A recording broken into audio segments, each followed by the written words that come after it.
Amigas, amigos, sean bienvenidos una vez más a Rincón del Derecho. Estoy muy emocionado porque andamos en una emisión más. Hoy me acompaña mi compañero Ernesto, quien apoyará en el programa. El tema principal del día de hoy es nociones del derecho constitucional y administrativo.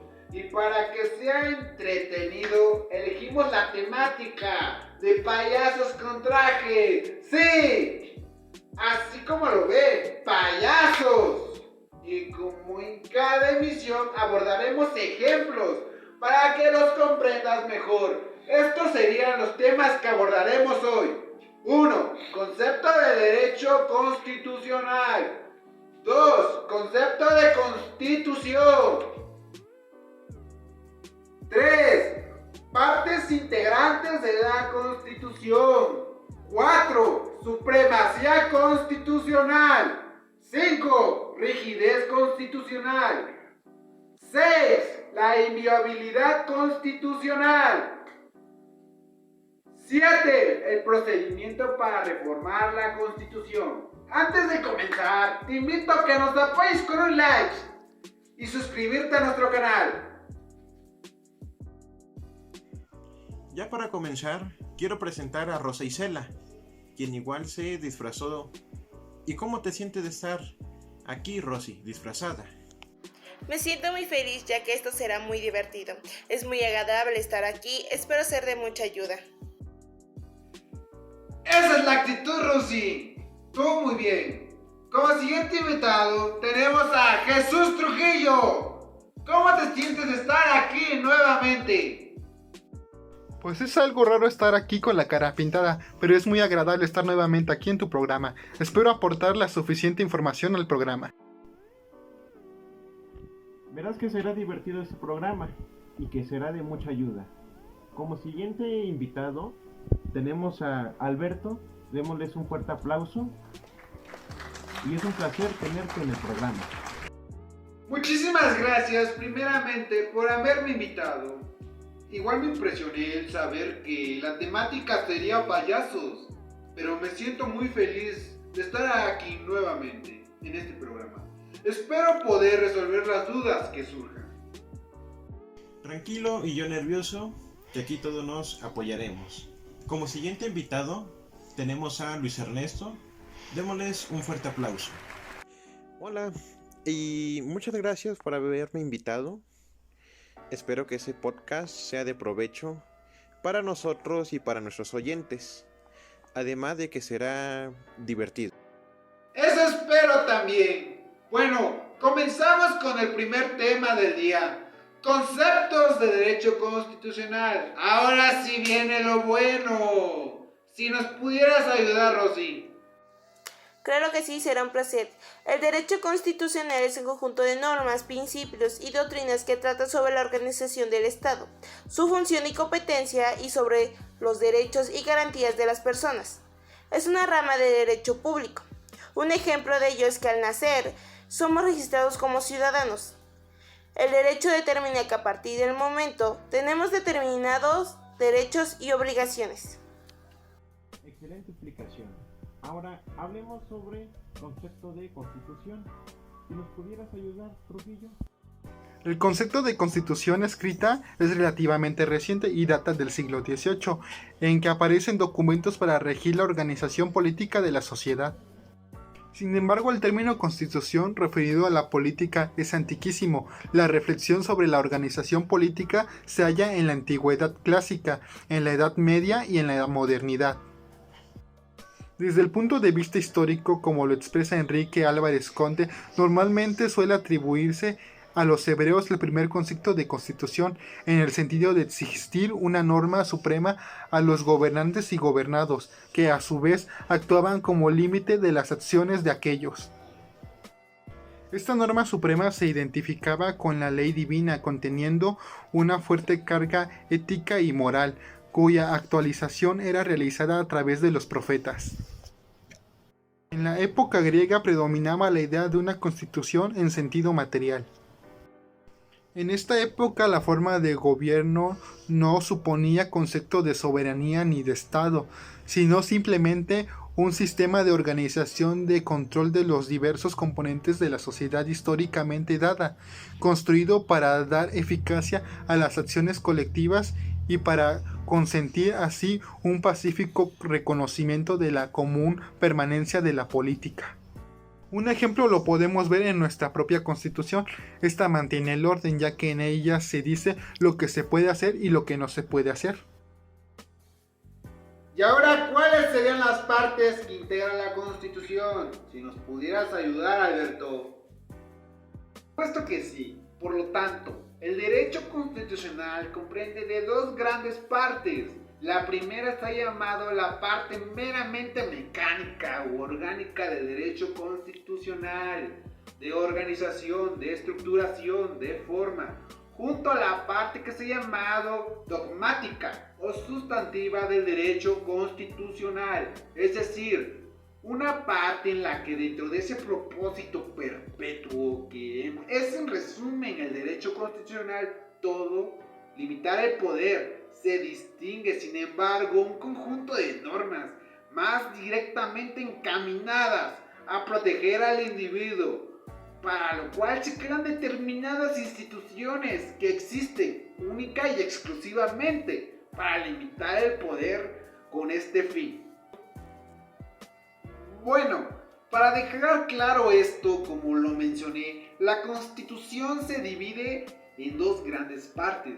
Una que es la dogmática, que son los derechos esenciales que tienen los ciudadanos en el país. En sí, la palabra dogmática quiere decir que no se puede discutir. ¿Cuáles serían esos derechos? En sí, esta parte está clasificada del 1 al 29 en los artículos de la Constitución, que vendrían siendo los derechos de la vida, el derecho de la libertad, etc. Por otro lado, tenemos la parte orgánica, que está clasificada del 30 al 136 en la Constitución, que viene a organizar la actividad del Estado con ciertos principios, y un principio fundamental es la división de poderes. En sí, cómo los vamos a elegir y cuáles son sus obligaciones.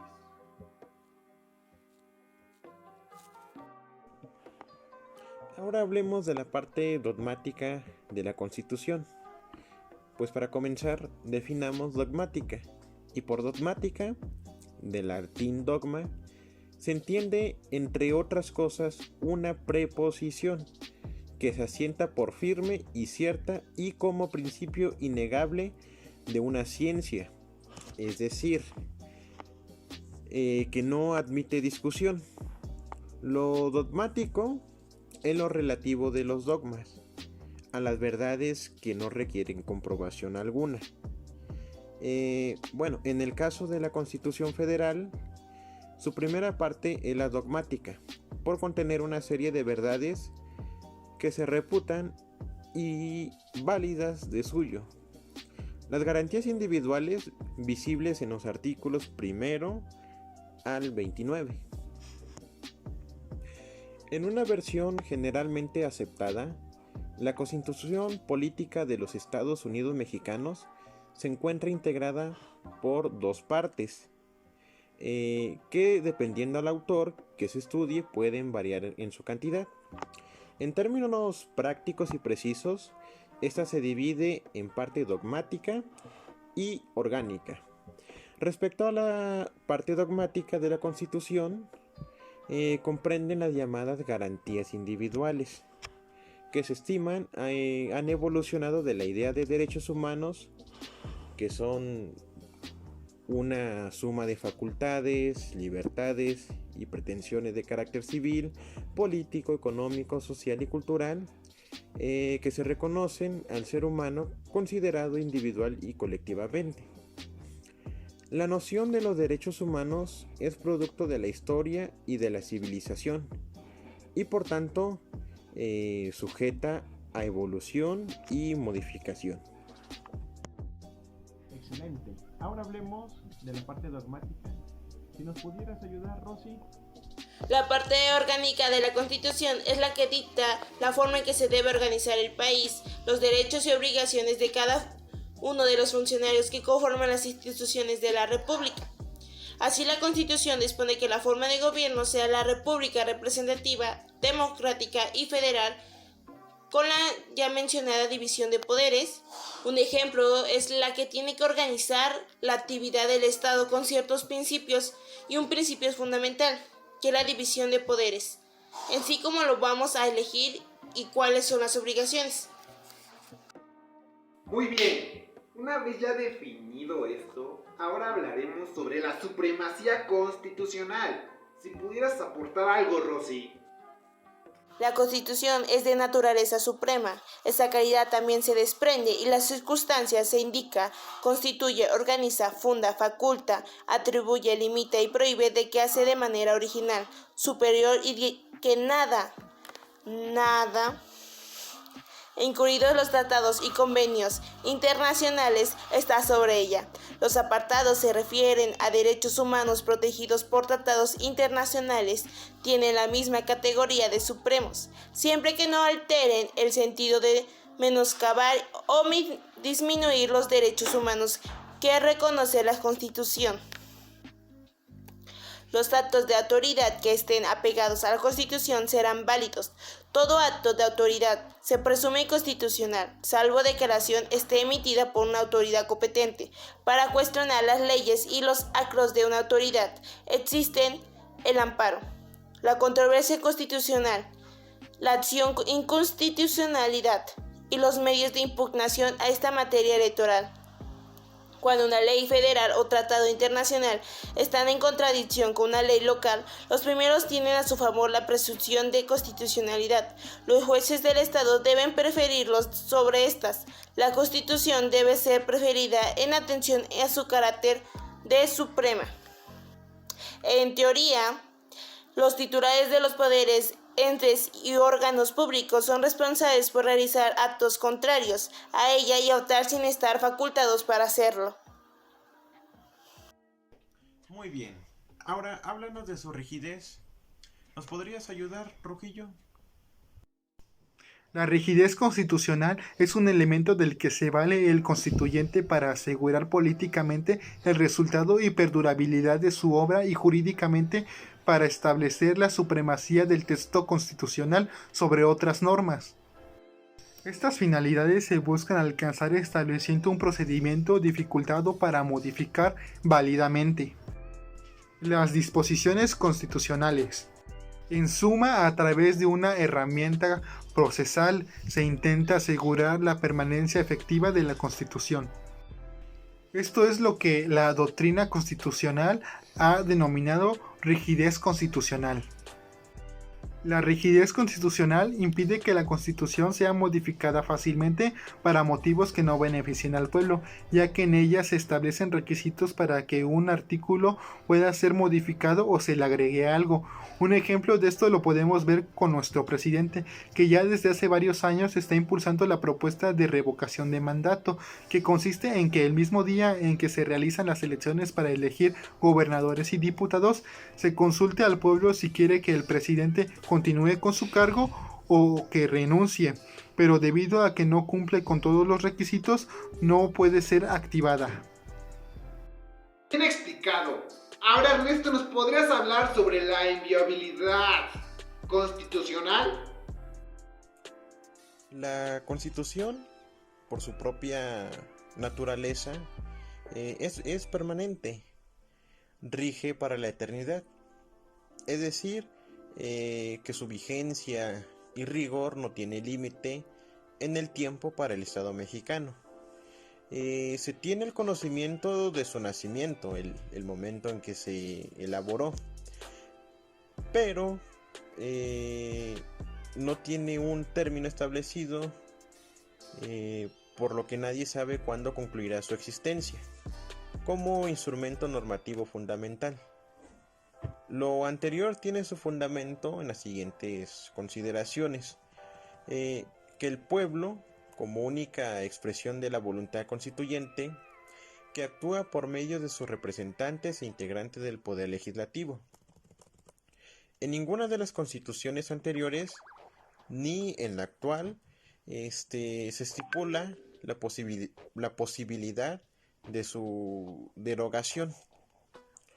El constituyente de 1917 solo pretendió retomar la Constitución de 1857, mas no consideró su derogación. Acoge en sí misma los dispositivos indispensables para conservar su vigencia. No depende de otro documento legal para continuar su vigor. Contiene principios y valores normativos, específicamente los derechos humanos. Es jerárquicamente superior. Todo servidor público jura guardar y respetarla sin importar tiempo ni lugar. Y los particulares están sujetos a sus disposiciones, por lo que deben acatarla. Como resultado del acontecimiento histórico de la usurpación, al poder de Victoriano Huerta, los constituyentes de 1917 previeron la posibilidad de que la vigencia de la Constitución se suspenda temporalmente, únicamente en el caso de que algún trastorno público lleve al poder a un gobierno que la desconociere.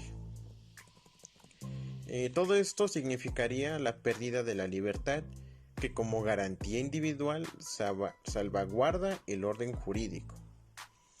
En ese supuesto, una vez restablecida la libertad del pueblo, continuaría su observancia y se juzgará y sancionará a los usurpadores conforme a los procedimientos que la misma señala. Lo anterior indica que la Constitución es inviolable. Aún en caso de coacción y violencia, no pierde su fuerza ni su vigor. Vaya que sí estamos aprendiendo. Ahora, Alberto, ¿nos podría apoyar hablando sobre el procedimiento para reformar una constitución? Claro, por supuesto que sí. La presente constitución puede ser adicionada o reformada. Para que las adiciones o reformas lleguen a ser parte de la misma, se requiere que el Congreso se reúna por el voto de 2/3 partes de los individuos presentes. Acuerden las reformas o adiciones y que estas sean aprobadas por la mayoría de las legislaturas del Estado de la Ciudad de México. El Congreso de la Unión o Comisión Permanente, en su caso, harán el cómputo de votos de la legislatura y la declaración de haber sido aprobadas las adiciones o reformas. ¡Excelente explicación! Bueno, qué lástima, hemos llegado al final de este podcast. Sí que comprendimos varias cosas hoy. Bueno, ahora abordaremos las conclusiones. Si pudieras ayudarnos, Rosy, iniciando. Bueno, quiero dar por terminado este tema de suma importancia atractivo dando mi conclusión. Es importante dar un repaso a este tema recordando el derecho constitucional, que es un conjunto de normas, principios y doctrinas que tratan sobre la organización del Estado, su función y competencia y sobre los derechos y garantías de las personas. Bueno, esta pertenece a una rama de derecho público. Vaya, algún ejemplo clave para comprender mejor esto es que cuando escribimos a nuestros hijos de la escuela, ejecutamos un derecho civil. Si sufrimos de un robo o agresión penado por el derecho civil o penal, podemos recurrir al Poder Judicial para castigar al culpable.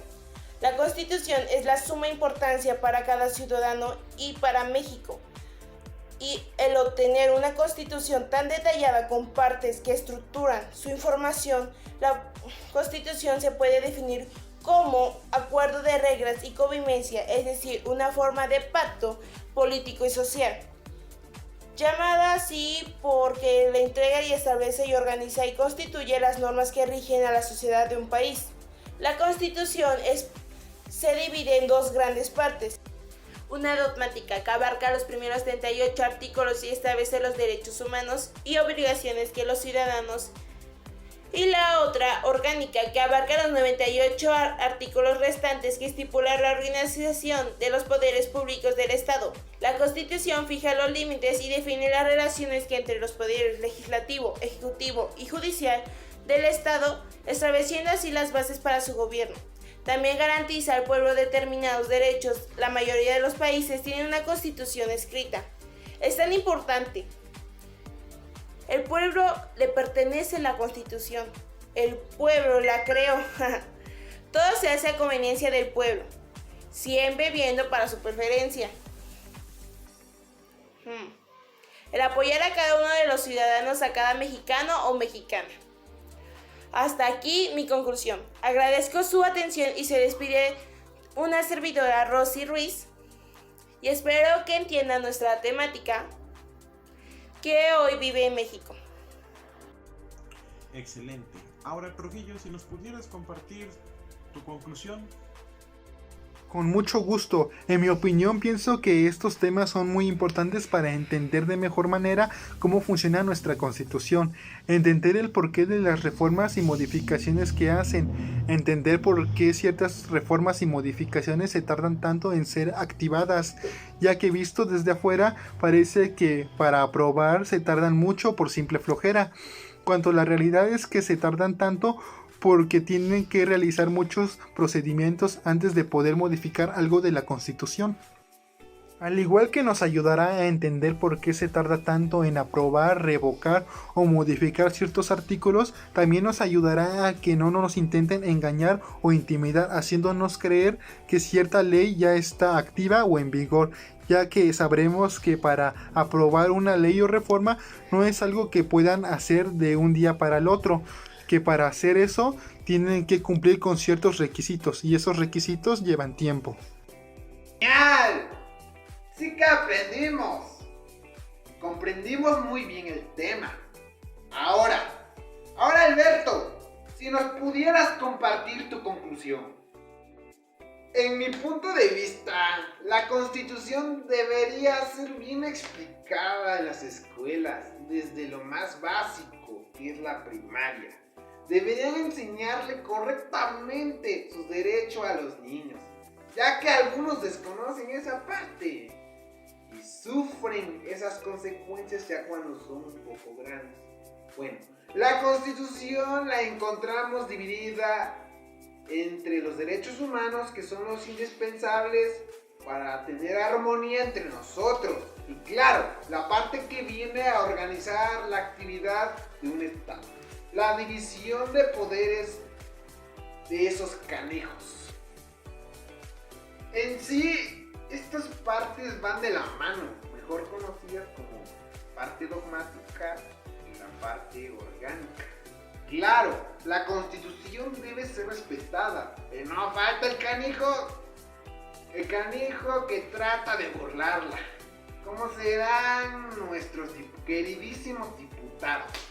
Se supone que la Constitución debe regir por encima de los servidores públicos para tener armonía en el país.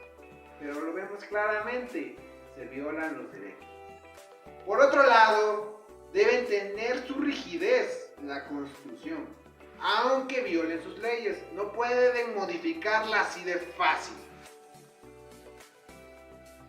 Deben tomar votos para alguna modificación. Porque imagínense, de no ser así, la podrían modificar a su conveniencia. Y si estas leyes que son imputadas siguen hasta la eternidad, por eso es importante conocer leyes, para no vivir opreso a la ignorancia. Por otro lado, la presente Constitución puede ser adicionada o reformada. Para que esto llegue a pasar, se debe votar para así llegar a la conclusión de que si se reforman, las reformas deben ser aprobadas por la mayoría de las legislaturas de los estados. Bueno, eso sería todo. Cielos, sí que aprendimos hoy. Ahora Luis Ernesto nos compartirá su conclusión. Antes de despedirme, quiero agradecer a todos los que nos están viendo.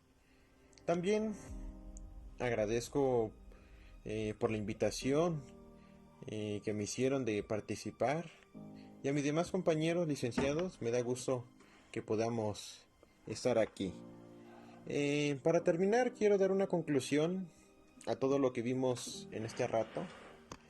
Y cuando hablamos de constitución, nos referimos a los documentos para regir la organización política de una sociedad, y está conformada por una parte mecánica o orgánica y una parte que se ha llamado dogmática o también sustantiva del derecho constitucional.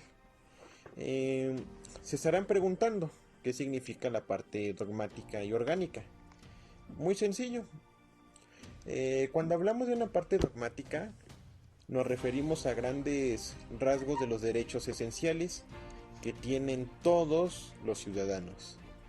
Y cuando hablamos de la parte orgánica, nos referimos a los artículos del 30 al 136 de la Constitución, en la cual viene a organizar la actividad del Estado con ciertos principios, como es, por ejemplo, la división de poderes. También debemos saber que la Constitución es de naturaleza suprema, ya que indica, constituye, organiza, faculta, atribuye, limita y prohíbe, y lo más importante que nada, incluso los tratados y convenciones internacionales están sobre ella. ¿Alguna vez se han preguntado, ¿es fácil o sencillo modificar la Constitución? Pues la respuesta es no, ya que existe algo que se llama rigidez constitucional, y esto impide que la Constitución sea modificada fácilmente, pues para motivos que no benefician al pueblo. Me imagino que ya se están preguntando, oye, si no se puede modificar la Constitución, ¿cómo es que nuestras autoridades, como el presidente de la República, sí han hecho algunos cambios? Pues para esto hay algo que se llama procedimiento para reformar la Constitución. Cuando hablo de esto, me refiero a la actividad normativa, parcial o temporalmente, una constitución por medio de órganos especiales y procedimientos que estén definidos por la ley. Espero que todo esto haya quedado más claro, todo lo que vimos el día de hoy. Un saludo a todos y me despido. Gracias. Hemos llegado al final de este programa. Me despido. Nos vemos hasta la próxima. Eso es todo, amigos.